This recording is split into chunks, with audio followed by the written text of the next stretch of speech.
How can you keep recruiters from abusing your trust and abusing you as an HR person or a hiring manager? There are a few simple things that you can do if you remember that recruiters are highly neurotic, money-driven, and really want people to like them.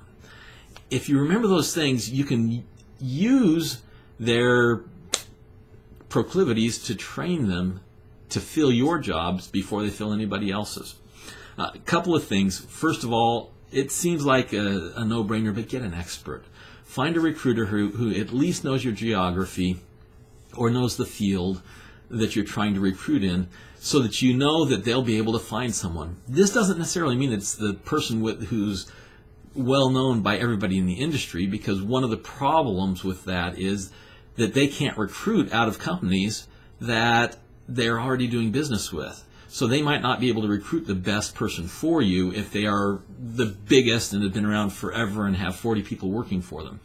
What you want to do is find somebody who knows the industry, who knows the niche, and who can find the right people for you. They have to know the geography. Next is to use less recruiters and tell them so. Instead of offering the job out to 10 recruiters or 5 recruiters, try offering it out to 3. And let me change that even more. If it's a really hard to find person, this is suggestion number 3, I suggest you give it to one recruiter exclusively to start out with. Tell him or her they've got it exclusively for 2 weeks if in the first week they bring you 1 or 2 good people, and by the end of 2 weeks they bring you a few more good people. What that does is it increases their personal chance of filling it dramatically.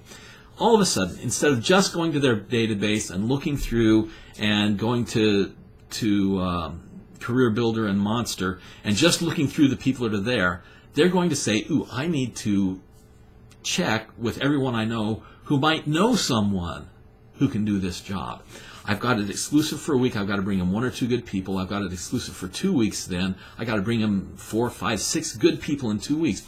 They're going to focus on that. They're going to put other things that are on their plate on the side, because if they're working on a job opening against 5 other recruiters, and then they've got your job opening where they're the only recruiter, they know they're much more likely to make the money on your job opening.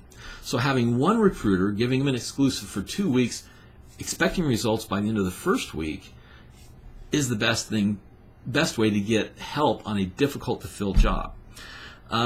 Step 4 is you got to demand a report. You got to demand that they're getting back to you in 2 or 3 days, or at the end of the week at least. And if they don't get back to you, you call them up and you say, this is step 5. You demand results within 24 hours. Now, a lot of times a recruiter gets stuck doing something and they have some people in the works, they just haven't pushed them hard enough. And so let's say it's the end of the first week, it's in the morning, it's Friday morning, and you told them you'd give them until Friday. Give them a call Friday morning because they haven't called you and say, I have got no resumes yet, you've got 24 hours to give me 1 or 2 good people. Otherwise I'm going to give it to someone else who will also work it.